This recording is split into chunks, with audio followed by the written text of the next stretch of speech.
Breaking news में बड़ी खबर सामने आ रही है। जैसे जैसे चुनाव नजदीक आ रहे हैं, तेजस्वी यादव चुनावी हिंदू बनने की कोशिश कर रहे हैं। पहले तो तेज प्रताप यादव भक्ति में डूबे हुए नजर आते थे, लेकिन अब तेजस्वी यादव भी उसी तरह से नजर आ रहे हैं। फोटो वीडियोस उनके भक्ति में डूबे हुए वायरल हो रहे हैं, जिसको लेकर सोशल मीडिया पर बवाल मचा हुआ है। लोग उनसे सवाल कर रहे हैं कि आखिर अब वो चुनावी हिंदू बनने की कोशिश क्यों कर रहे हैं। इस मामले में ज्यादा अपडेट के लिए मेरे साथ मेरे सहयोगी नवेंदु जी मौजूद हैं। सर, तेजस्वी यादव के फोटोज और वीडियोस वायरल हो रहे हैं जिसमें वो भक्ति में डूबे हुए नजर आ रहे हैं। ये तो स्वाभाविक सी बात है। जैसे ही चुनाव सिर पर आता है, चाहे लोकसभा के चुनाव हो, विधानसभा के चुनाव हो, ये जो पूरा एंटी हिंदू गैंग है ये एक्टिव हो जाते हैं। चाहे बात राहुल गांधी की हो, ममता बनर्जी की हो, तेजस्वी यादव की हो, ये लोग मंदिर जाना शुरू कर देते हैं, भक्ति भाव में दिखाने की कोशिश करते हैं। लेकिन ये इनका झूठा चेहरा है। लोग इनको समझ चुके हैं, लोग इनको जान चुके हैं कि ये सिर्फ और सिर्फ चुनाव के लिए ये हथकंडा अपना रहे हैं। तेजस्वी यादव जो रामनवमी पर एक ट्वीट नहीं करते, जो गणेश चतुर्थी पर एक पोस्ट नहीं करते, जन्माष्टमी पर उनका कोई पोस्ट नजर नहीं आता है, जब दिन बीत जाता है शाम में एक पोस्ट करते हैं। आप उससे अंदाजा लगा सकते हैं कि इनकी मानसिकता क्या है। अब बिहार में चुनाव है, 1 महीने का समय लगभग बचा है। अब तेजस्वी को लग रहा है कि जब कोई दांव चल नहीं रहा है तो यहाँ पर क्या अपनाया जाए। वोट चोरी का मुद्दा इनका पूरी तरह से फ्लॉप हो गया। कैपिटल टीवी ने सारी तस्वीरें दिखाई हैं ग्राउंड जीरो पर कि कैसे लोगों ने तेजस्वी के इस मुद्दे को पूरी तरह से गलत साबित कर दिया है और जमीन पर वोट चोरी का कोई असर नहीं है। ये वही तेजस्वी यादव हैं जो शहाबुद्दीन के समर्थन में नारे लगाते हैं, मोहम्मद शहाबुद्दीन अमर रहे। उस व्यक्ति के लिए जिसने बिहार में कई लोगों की जान ली, जिसके ऊपर इतने बड़े बड़े मुकदमे थे, जिसकी चर्चा भी आम लोग नहीं कर सकते थे। उसके समय में इतनी दहशत बिहार में फैलाई गई थी, इतनी गुंडागर्दी की गई थी, जंगल राज का वो दृश्य बिहार ने देखा था। और उसी व्यक्ति के समर्थन में तेजस्वी यादव नारे लगाते हैं सिर्फ इसलिए क्योंकि मुसलमानों को खुश किया जाए। वक्फ एक्ट को लेकर ये जिस तरह से गांधी मैदान में हुंकार भरते हैं, और तेजस्वी यादव के कई ऐसे बयान हैं जिसमें सीधे सीधे ये हिंदुओं पर हमले करते हुए नजर आते हैं। ये लोग आज तक राम मंदिर नहीं गए, ये लोग कभी चुनाव में मंदिरों की बात नहीं करते, हमेशा मुसलमानों को लुभाने के लिए बयान देते रहते हैं। इससे पता चलता है कि इनकी जो पॉलिटिक्स है वो तुष्टीकरण की है। और अब जब इनको बिहार चुनाव में हार का डर सता रहा है तो इनको लगता है कि अब कोई विकल्प नहीं है। इसलिए आप देखिए, ये आरती कर रहे हैं। अभी कुछ दिन पहले गए हुए थे पूरे परिवार के साथ, लालू यादव ने वहां पर पिंडदान किया, वहां भी तेजस्वी नजर आए।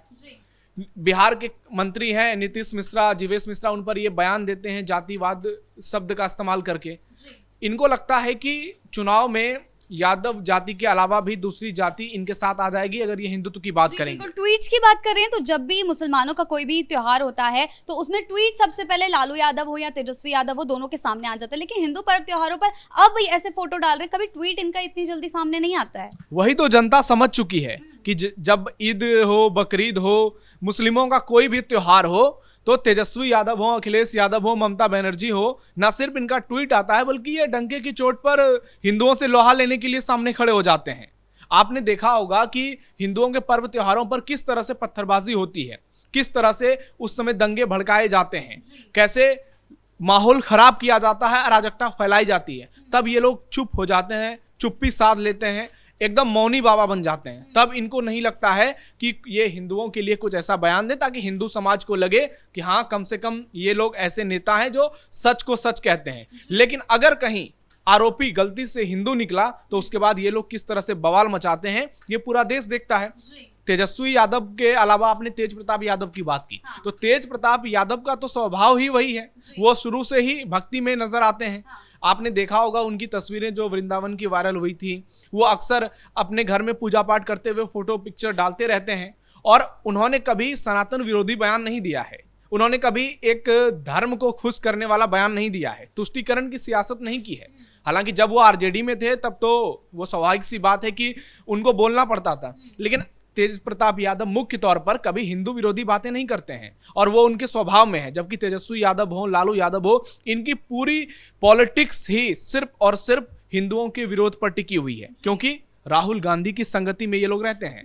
और ये लोग जैसे ही चुनाव आता है तब ये लोगों को लुभाने के लिए इस तरह के फोटो जानबूझकर वायरल कराते हैं, जानबूझकर सोशल मीडिया पर पोस्ट को बूस्ट कराते हैं ताकि हिंदुओं को लगे कि तेजस्वी यादव उनके हितैषी हैं, उनके मसीहा हैं। लेकिन बिहार के लोग अब समझ चुके हैं कि तेजस्वी यादव की सरकार थी जब बिहार में पर्व त्योहारों पर लालू यादव की मातम छाया हुआ रहता था। लोग घर से बाहर नहीं निकल पाते थे, चाहे बात पटना की हो, मुजफ्फरपुर की हो, भागलपुर की हो या सीमांचल की हो।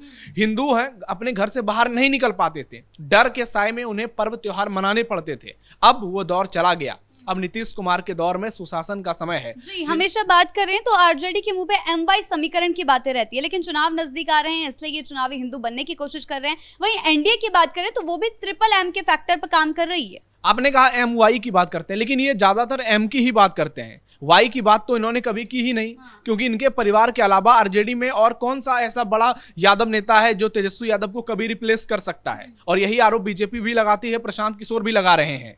जबकि दूसरी ओर एनडीए इस बार MMM के फॉर्मूले पर बिहार में चल रही है, और वो MMM है मोदी, महिला और मंदिर। आपने देखा होगा कैसे नीतीश कुमार इस बार पिछले कुछ समय से सनातनी बने हुए नजर आते हैं। और ऐसा नहीं है कि नीतीश कुमार ने कभी तुष्टीकरण की सियासत की, उन्होंने हमेशा हिंदुओं की भी बात की, मुसलमानों की भी बात की। और जब वो भाषण देते हैं तो वो इस बात का जिक्र करते हैं कि मैंने हिंदुओं के मंदिरों के लिए भी पैसे दिए, घेराव कराया, जबकि कब्रिस्तानों की भी घेराबंदी की। वो बार बार इस बात को दोहराते हैं। वहीं पुनौरा धाम के लिए नीतीश सरकार की ही अगुवाई में कैबिनेट ने 900 करोड़ रुपए का शानदार प्रोजेक्ट तैयार किया है, और सीतामढ़ी में भव्य सीता माता का मंदिर बन रहा है। तो बीजेपी और एनडीए की पूरी तैयारी है कि MMM के फॉर्मूले से बिहार में जीत को लेकर वो आगे बढ़े, और उसी को लेकर सारी प्लानिंग भी हो रही है।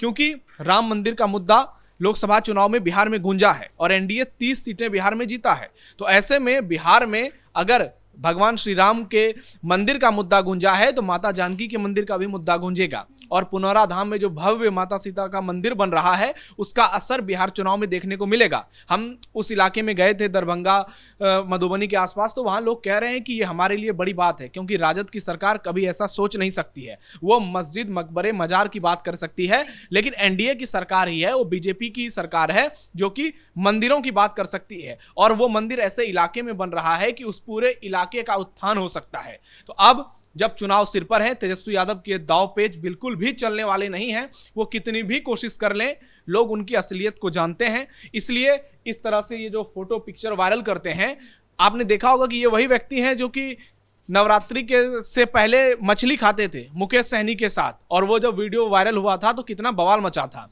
इस पर तेज प्रताप यादव भी बयान दे चुके हैं कि इन्हें ऐसी गलतियां नहीं करनी चाहिए, लेकिन ये जानबूझकर ऐसा करते हैं ताकि मुसलमान खुश हो जाएं। और आपको अगर मुसलमानों को खुश करना है तो बिहार में सिर्फ 15-17% मुसलमान हैं, उसके अलावा तो सारे हिंदू भी हैं।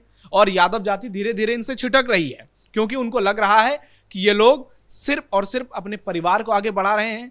ये ना प्रदेश को आगे बढ़ाने की बात करते हैं, ना ही ये दूसरे यादवों की बात करते हैं। आपने देखा होगा कैसे इनके परिवार में सियासी कलह चल रही है, संपत्ति के लिए, सियासी पदों के लिए आपस में सारे भाई बहनों में जबरदस्त लड़ाई चल रही है। मीसा भारती अलग राह पकड़ी हुई है, रोहिणी आचार्य का सोशल मीडिया पोस्ट तो बिहार में बवाल मचा कर रखा है।